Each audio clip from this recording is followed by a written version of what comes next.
13 verse 8. So Abraham said to Lot, let's not have any quarreling between you and me, or between your herdsmen and mine, for we are brothers. Is not the whole land before you? Let's part company. If you go to the left, I'll go to the right. If you go to the right, I'll go to the left. Now, I don't know if all of you know about the story of Abraham. If you just follow me closely now. Abraham came a long way from his hometown. He was childless. He came to the land of Canaan with his nephew Lot. So Lot's father died when Lot was young. So Abraham brought Lot along wherever he goes. And since Abraham was childless, Lot was like a son to him. And I believe that Abraham has every intention to give his inheritance to Lot, everything he has, to this nephew. But after both of them got rich now, division and strife arose. What happened was there was not enough water and resources for both of their flocks and herds. So they were quarreling between Abraham and Lot's herdsmen. There are conflicts of interest now. And obviously, Lot wasn't so pleased to live under the shadow and direction of his uncle. So what he wants now is he wants his own life. He wants to multiply his riches and possessions.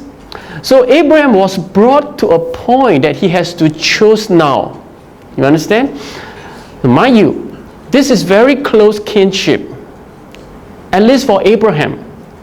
So you might think that Abraham is simply just making a simple choice. Now you just choose, But if you follow me, you follow Abraham's story, and you followed me just now from what I said, now Abraham is making a very painful decision now. Because it's not just forsaking a nephew. It's like forsaking a son whom he had hopes upon, whom he hoped to give his inheritance to. So, Lot, there was so much kinship between him and Lot, and now he has to make a choice. So when I was reading this, I inferred two things from it. Now if you follow me closely, two things. What are those two things? First, you cannot make someone stay with you, no matter how much goodwill you had towards him. A person will only truly stay with you unless he values what you have in God. Not your goodwill for him, not your kinship with him. And I have to tell you the truth, even your own children will leave you eventually, one day. Their hearts will only truly be with you unless they value the promise of God in you. Not your selfless upbringing, not your parental love. That's why you know how much I value my relationship with all of you here. If you guys are sure about the promise of God, I would want my children to learn from you more than their teachers in school. I mean, amen to that? And so Sunday school teacher, I'm giving you the pressure. Really, I tell you, if you are sure about the promise of God, you teach my children. You give them the values. I appreciate what you've given them more than what the teachers in school is giving them. That's it.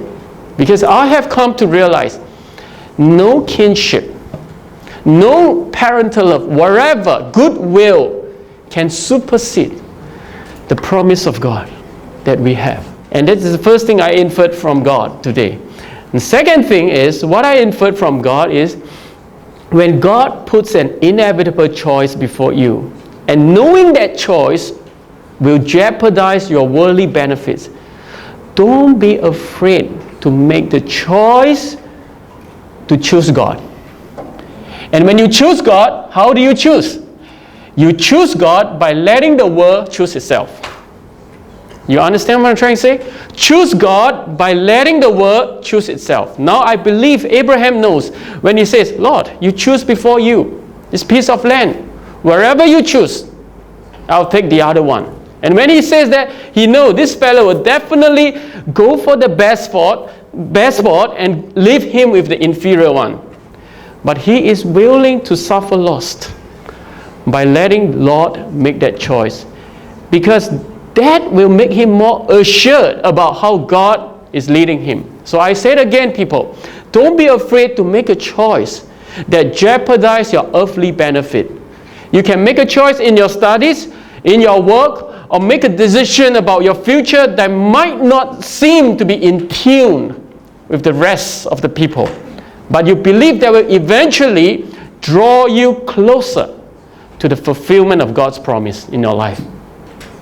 You get what I'm trying to say? So Lord, choose for yourself. I know where you're going to choose. Just take it. I will choose the God Himself.